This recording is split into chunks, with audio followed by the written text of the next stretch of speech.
I'm super excited right now about these two runs I did down Rush and Corner Canyon today. I PR'd both of them. I've been working on Rush really hard for the last really 3 years, just trying to get faster at it. I mean, I started with no mountain biking experience. I think my first run down it was like 13 minutes. Pretty quickly, I got to running about 9 minutes, and then I started getting down there in the 8:30s this last year. And then I got a run last year on a cross country bike, my S-Works Epic. I got it down to 8:01. This is all on Strava. And so this year I've really just been trying to catch the 8:01, and I finally caught it a couple weeks ago. And then for whatever reason, I've really sort of locked in, and I've been making gains every day I've ridden it. And so I got two PRs in a row on Tuesday, and then Thursday I got another two PRs in a row. I rode it twice. I PR'd both times. Each time was faster than the last. So the last four times I've run it, it's been faster than the last. So I've been working really hard on it. I'm running it on a Stash 9 frame. So that's a 29 plus platform, but I've got it set up as a 27.5 plus with a Fox 34, 140 mil fork. Yeah, running Chinese carbon rims. My back rim, I dented it. I just rode about 20 miles an hour into a curb and didn't even try to bunny hop it. Just hit it sitting down on the bike, and I actually dented my Chinese carbon rim a little bit. But it's holding really well, so I've been riding on it and doing really well on it. So apparently, good luck. I don't know. So let's explain. I GoPro'd both runs, and I synced them up to the second, so they start at the rocks, rush at the rocks at exactly the same spot. And you'll see that these two runs are sort of simultaneous for a long time before they start to diverge toward the middle and then really a lot to the end. The first run, Strava timed me at, I think it was 7:51, which was a PR for me. The second one, I got a 7:43. And now, after spending all year trying to break 8 minutes, like 7:43, that's ridiculous. I'm really, really happy about it. And so I really wanted to put these two videos up next to each other to try to sort of suss out the difference. Now, the problem with these videos is the angle of my GoPro. Didn't really check it out before I ran it. Terrible. It's basically, this whole time it just looks at the handlebars. You can't really see out ahead. Now, if you've run Rush a lot, you know what the turns look like and you kind of know where you are on Rush. But otherwise, it's probably really disorienting. Now, this is interesting for me, probably not interesting for everybody else, but I'm super excited to do this. So I'm going to start a timer at about where Strava starts the timer. I'll sync it up with the video and see how this goes. So let's get this started. Okay. So both of these videos I am getting set. The left video is the slower video, the first one I ran. The right video is the second one I ran. Before the right video, I had to wait for about 10 minutes because people kept running down Rush in front of me, and I was having a heck of a time. So eventually I got a clear path, and I just gunned it for the rocks, hit the rocks full speed, tried to just no brakes through this original section. On the left video, I had my music on shuffle. Huge mistake because it just took some terrible music. It was like it was horrible. Some Nirvana I didn't want to listen to. And that wasn't the worst. It got worse after that. And so I actually lost time because I was fiddling with my headphones trying to change the track. It was so obnoxious to be listening at full volume to the wrong music. So I'm going in, late braking into each of these turns. I'm skidding a little bit, just a little bit at the top to cut speed so I can make the turns. And then no braking through the berm. I've gotten a lot better at that. I've probably cut about 10 seconds over the course of the season off the top of my sort of top of Rush time, just by no braking those turns, figuring out how to brake, and figuring out how to sort of shoot through these trees. This section right here, you got a couple spots where I'm shooting through the trees, and it's kind of narrow, and just getting confident and no braking through there as well, and then doing like a real late brake just in time for the turn, just to cook off just enough speed to make the turn.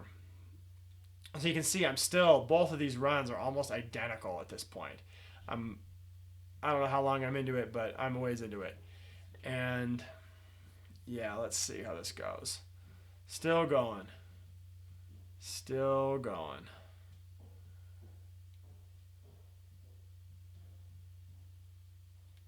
Oh man. Okay. kind of lost. Yeah, I'm in the this jump section, just trying my hardest to bunny hop the jumps and not actually hit them with any force, trying to flow over them, float them. And there are a couple spots here where I've got to take these these sort of right turns to get to the right of the jump so you don't hit the jump, because the jumps really slow you down through this section right off the top of rush. All right, now we're connecting, crossing a road, and we're down into the section that gets you into sort of middle rush. This sweeping left-hander, making it into the trees. There'll be a little bump, and then there's one more berm. It's hard to. I'm getting a lot faster at this berm actually over time. Been saving a few seconds over this, and then some bumps and another turn, another one. There we go. Don't hit the tree. Miss that tree. Miss the next two trees. I've hit those trees before. They really hurt. Okay. Now it's full on trying to get across that road again, trying to make this left-hander. All right. Yeah, I'd go real wide and then cut in. And then this one, on the right hand, I did better. I got into the turn a little better. I got my shoulder into the turn quicker and was actually able to take that turn better. Now here I'm trying to sort of bunny hop a little bit over these jumps. You can't see it very well because the perspective sucks. But I'm trying to lift my rear end over so I can flow over these bumps. And now here we get into the real roller coaster ride. All right, roller coaster ride. Just no braking this whole section. It's terrifying, but you just can't brake. No brake, no brake, no brake, no brake, no brake. Okay, lots of braking. On the right hand, you can see there were some kids that were in the way, but they got out of my way. It was really nice, and so I said thank you. But I've, of course, muted the volume. All right, so here we go. We got sort of a loose lefty, and you can see I'm starting to get a little ahead on the right. My right one's, I'm like a second ahead. There you go. I'm into that flat turn, that terrible flat turn where you slide out every time. And then I'm just trying to pedal hard over these well, they could be jumps. You could really push them for air, but I'm trying not to get air, trying to pedal through them and float over them. All right, so now I'm going to start watching the right one because it's starting to get a bit ahead. I'll stick to the one that's faster. Okay. So, yeah, I've gotten a lot better at these left-hand berms through these trees. Just no braking, no braking, no braking, no braking to the last possible second. Oh, I got to brake. And you make the turn. Okay. Yep. Definitely no brake this section. And you got to make enough. Oh, then you got these nasty little ones, these real tight ones. I've actually found that braking more early lets you run it out faster at the end. And then just trying to push. I mean, these 27.5 plus tires are really heavy. I've got a 7.8. I think it's a 780. Oh, here, this is so flat. Oh, this is the worst part. They totally wrecked this with the construction that just went on. So it's really hard to get faster on that corner. But yeah, I've got to really lean the bike hard with my handlebars, really wrenching these heavy tires around the corners because they're 27.5 plus. They're really heavy, burly tires. They got tons of traction, but they want to stay straight. They want to steer straight, which, I mean, has saved me a bunch of crashing. They're very forgiving, but you pay for it because when you hit these tight berms, you got to just go, got to really crank tight. Now you can see now the right one's getting faster and faster, starting to really. I'm no braking through this bottom rush section. This is where I'm probably weakest compared to the rest of people who ride this a lot. I'm just terrified. I had my first real nasty mountain bike crash right here, and so every time I get to that one spot, I brake just a little more than I need to, just because I just don't want to die. And it's a spot right before the bridge. Yeah, right back there. I always brake a little more than I should, and then I hit the bridge. I'm getting real fast at this section, just gunning it, getting my shoulders into the turn, sort of turning my shoulders, anticipating the turn, getting the turn initiated a little earlier. Turns out you can initiate these turns before you get to them and sort of cut some time off the turn, gets you a better line. Anytime you get a tighter line in the turn, you can stay off the brakes a little longer. Okay. This is death turn right here. Death.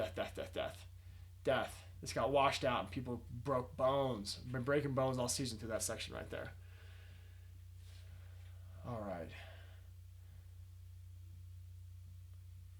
still going fast. Now this bottom section is pretty much butter. I kind of do it the same every time. No brake a lot of it. No brake through here. Here comes this really nice little G out. Yes, the G out so fast. and then just shooting through, trying to maintain as much speed through these sort of flat, loose corners as possible. You got to be careful with all the leaves. The leaves can make it a little sketchy. Now, if you stay out of the leaves, you're fine, but you hit some leaves, you could lose it. And I've been running my rear tire at a little higher pressure to try to avoid some buckling problems, and because of course I've got a dent in that rim. I really don't want to exacerbate that, so we're running a little higher pressure. Which cost me a skosh on the traction. Not a lot, but just a little bit. I slide around a little bit more. But I got a lot of confidence the bike's not going to give me any problems with that rear tire, so I can kind of push it harder into the nasty stuff. And here we go, the last little section. This is just trying to push, try not to overrun the end of the corner, but go in as fast as possible and try not to cook off too much speed. Now the right hand's really getting faster now. I'm pedaling out of the corners really nicely on the right. The second time I did it, I'm getting better pedaling out of these corners. And here we go. The one shortcut I take every time, pretty much everyone takes it. And we're finished. That's that. Awesome. So now I got to go back and sync up the clock and see if I can't get that to work. Pretty excited about this run. 7:43 is like so much faster than I ever thought I'd do this. Now, the next problem is I know guys who are doing it in the 7:20s, 7:30s and 7:20s, which is just freaky to me. And I've watched some of I've compared some of those Strava runs, and I'm just seeing that they run the bottom section a lot faster than I do. So this is going to have to come down to me running the bottom section faster. But the top section I think I've got about as fast as it's going to get. Anyway, thanks for watching. Hope this was interesting.